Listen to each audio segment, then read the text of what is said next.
One of the greatest obstacles to crafting health and wellness is identifying and controlling inflammation.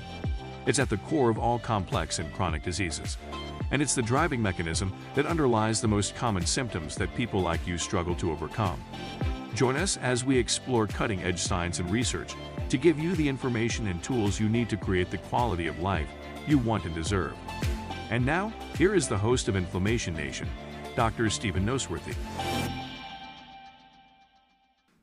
Hey guys, it's Dr. N back with another episode here on the Inflammation Nation. We're still talking about adrenal dysfunction, and we're in part 7 of the functional hierarchy of health. And in the last episode, I went over some general concepts of the adrenal system, concepts like how it actually is a system, and it's not just about adrenal glands or glandular tissue, and also how understanding the entire system, how it works, and what affects it, is critical to understanding if your adrenals are a problem and what to do about it. We also talked a little bit about how when you do have an adrenal dysfunction, that it's always secondary to something else. And it's not enough to say, hey, I've got an adrenal or a cortisol problem and just simply take supplements for that. It's also necessary to discover the stress or the stressors that are causing the adrenal dysfunction and to fix or to manage them. One of the labs that I use to assess someone's adrenal status puts this neat little graphic on their reports that helps people see what types of stressors we should consider. And there's a couple of common things we all think of when we hear the word stress, things that fall into what we might call the psycho-emotional domain. Like we all get stressed about our jobs. We get stressed about our kids or our family, the economy, our relationships, and so on. And this is all about thoughts and emotions, but stress doesn't stop there, meaning it's not constrained to just how you think and how you feel. And there are actually 3 dimensions to stress, and there's a couple of different ways of saying the same thing that are pretty easy to remember. And you may have heard some of these things. We could say that stress is physical, chemical, and emotional. It's a very common way that you might hear natural practitioners speak about this. We could also say that stress can be physical, psychological, or physiological, just to use all P words that start with the letter P. It can also be physical, biochemical, and emotional. And you can see, obviously, these are just different variations on a theme. And indeed, they are just simply different ways of expressing the same thing, that stress isn't just about your emotions, again, how you think and how you feel. For example, physical stress can come from a broken bone. It can come from working long days on a construction site and just wearing your body down week after week. Or maybe you've just started an exercise program when you haven't exercised ever or for a while, and maybe you're doing more than you're conditioned to handle right now. These are all physical stressors that elicit similar responses in your body. But to be clear, your body doesn't really care what kind of stress you're experiencing. It responds the same way to like a broken bone as it does to a knockdown, drag-out fight with your loved one, or maybe losing your job. And it responds the same way when you have a biochemical or physiological stressor, things like inflammation or infections or leaky gut or hormone imbalances and so on. One of the things that we often see with stress system activation is blood sugar issues, particularly with reactive hypoglycemic states. This is very commonly referred to as low blood sugar. And we also see adrenal dysfunction associated with abnormal sleep patterns, what we might call circadian rhythm issues, with abnormal exposures to light and dark cycles. So we can see it associated even with meal timing, like skipping meals or perhaps extending a fasting window beyond what you can manage when you don't have the metabolic flexibility to handle it. And again, in the last episode, I explained a little bit about how cortisol plays a role in blood sugar control, and that it's to assist glucagon's role in supplying additional glucose to meet energy demands of stress. And it does it by prolonging the effects of glucagon and adrenaline when stress is in play. Now, you'll often hear that cortisol increases your blood sugar levels, and it does so by driving two metabolic processes, and you've heard me talk about these before, glycogenolysis and gluconeogenesis. These are two metabolic pathways that increase blood sugar levels and therefore fuel availability by respectively breaking glycogen down into smaller glucose molecules, or perhaps with gluconeogenesis, making new glucose from other things like certain glucogenic amino acids or glycerol, which is the backbone of fatty acids. In fact, I've said this myself, right? And while these statements are true, that cortisol increases your blood sugar level through these two processes, that statement or those statements are true, but they're only mostly true. So let me explain that. If you take someone and infuse their bloodstream with cortisol by itself, not much happens to their blood sugar. But if you add cortisol, or if you add to cortisol the hormone glucagon, or the catecholamine epinephrine, which we commonly call adrenaline, then the impact on blood sugar is profound. So it's true to say that cortisol increases your blood sugar through glycogenolysis and gluconeogenesis, but that statement omits the middle truth that you have to have other things going on at the same time for this to happen. And those other things, again, are having sufficient amounts of glucagon and or let's just call it adrenaline in your system. And it just so happens that both adrenaline and glucagon are released under stress, just like cortisol is. And as long as that happens, here's how this all works together. The initial response of the adrenals to stress is to release adrenaline first, and then a few minutes later to release cortisol. And when your adrenal system does this, the adrenaline stimulates the release of glucagon from the pancreas. So we have three things going on that all work together. We have some kind of a stressor. We have the release of adrenaline as the initial response, followed by a release of cortisol, and followed again by release or the triggering of the production of glucagon. Now, glucagon is the major hormone that tells your liver to take its glycogen stores. Remember, that's stored glucose. It's a bunch of glucose molecules all tangled up together, and to snip them off into little bits and put those glucose pieces into the bloodstream. And while glucagon and adrenaline can do this all on their own, their impact on increasing blood sugar is much more profound and much more prolonged when cortisol is involved.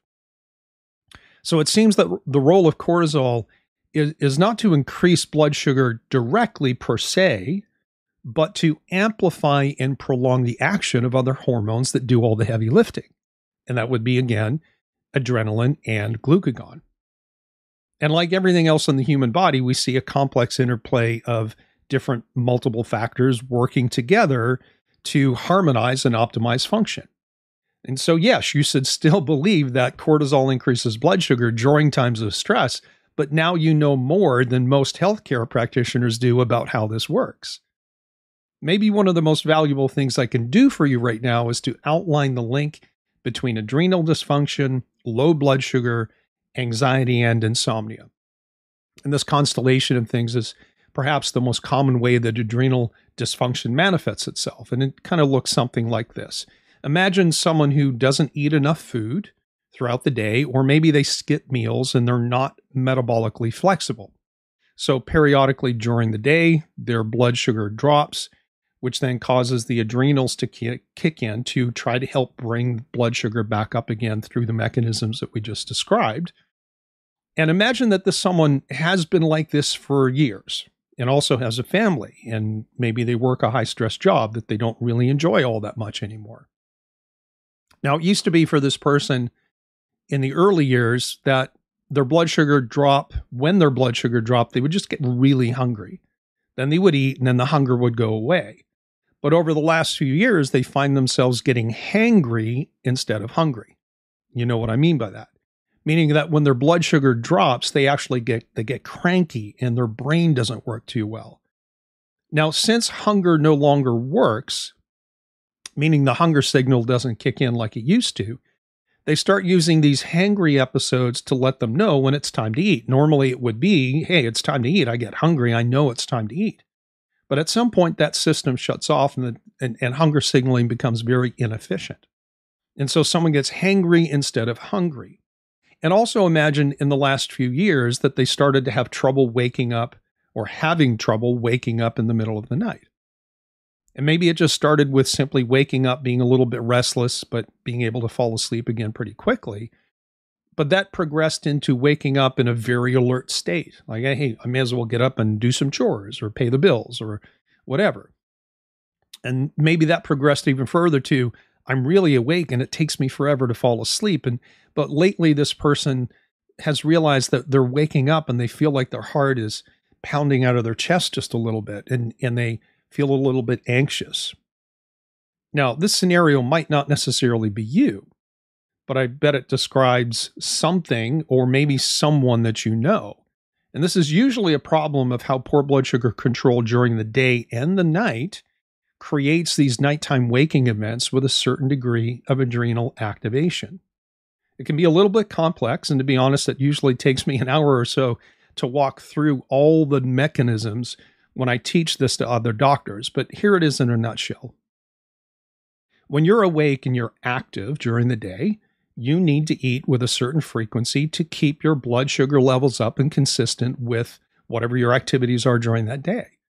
And as long as we eat with some regularity, your body really doesn't need to ask your adrenals to make cortisol to any great extent to help keep fuel going for your body and for your brain. But when you're asleep, it's not like you are supposed to wake up every 2 hours and go to the fridge and eat to keep that fuel system going. We have nighttime systems that compensate for the fact that we're not waking up to go eat in the kitchen. So what happens is during your sleep cycles, your blood sugar dips every few hours. That's going to vary from person to person. And since you're supposed to stay asleep and not get up and go to the fridge, your brain knows, okay, I need to let the guy or the lady stay asleep. So we're going to tap into the adrenals to get a little tiny squirt of cortisol to help keep the blood sugar up. Because even though you're asleep, your body and your brain still need fuel to continue to function. So every few hours, you get this little squirt of cortisol. And as you go from, say, midnight to about 6 a.m. or so, eventually your cortisol rises enough that it wakes you up to greet the morning, right? Energetic, focused, and ready for your day. But when someone doesn't have the metabolic flexibility that allows them to, say, easily burn fat as a fuel source, if someone is running a carbohydrate dominant diet and they skip meals or they wait too long to eat or don't eat enough food or they fast when they shouldn't, they trigger these stress-related adrenal responses throughout the day that trains the brain to fire off stress responses the minute that it senses an energy dip. In fact, we call this negative plasticity, where the brain becomes very sensitive to fluctuations in energy supply and demand. And so with a person like this, say at night, maybe 1 or 2 in the morning, when blood sugar dips for the first time, the brain senses that, and because it's so sensitive to energy fluctuations, bam, it treats it like an energy dip, or it treats that energy dip like an energy crisis, and produces either way too much adrenaline or way too much cortisol or both, which is sufficient to wake you up. And depending on how much cortisol or adrenaline is being released, combined with the pre-existing sensitivity of the brain to stress and fuel supply issues, you can wake up either just simply restless, toss and turn for a few minutes and go back to sleep, or you can wake up with some degree of anxiety and running all the way to the other extreme of waking up in a full-blown panic attack. These are all the same problems. It's just a matter of degrees. Now, I've said this on the podcast before, and I stick to my story that roughly 80% of the time when someone has trouble sleeping, it's because they have some dysfunction in the relationship between fuel supply, energy, and blood sugar control, combined with some degree of adrenal dysfunction. That's pretty much the take-home message. You can take it to the bank 8 out of 10 times. But remember, if you think that your adrenals are responsible for some or all of your health problems, your solution is not simply finding that perfect adrenal supplement, but more about understanding not just your psychological stressors, the obvious things that we think about, but the common or perhaps uncommon physical and physiological stressors that you might have some degree of control over.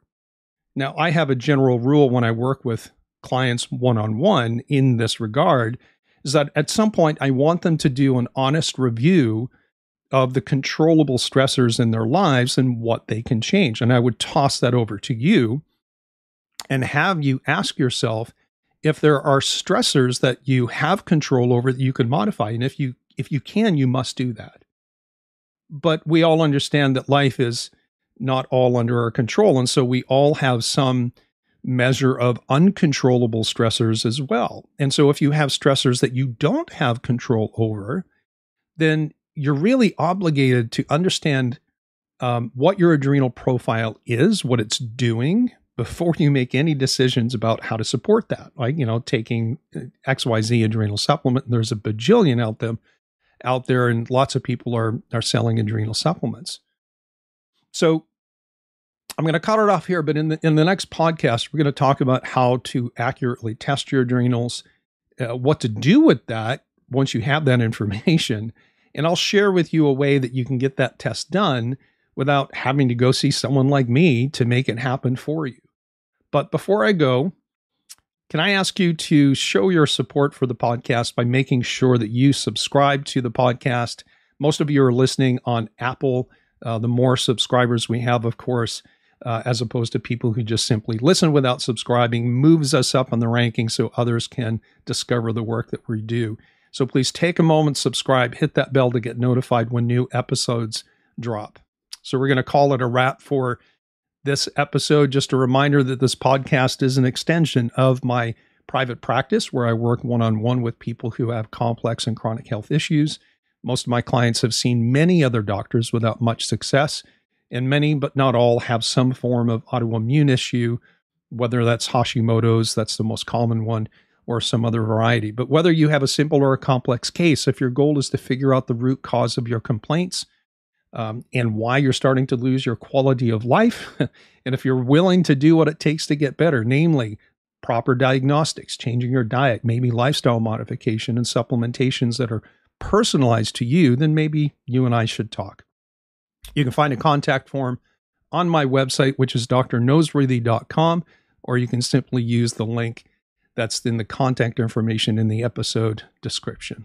All right, guys, Dr. N, talk to you in the next episode.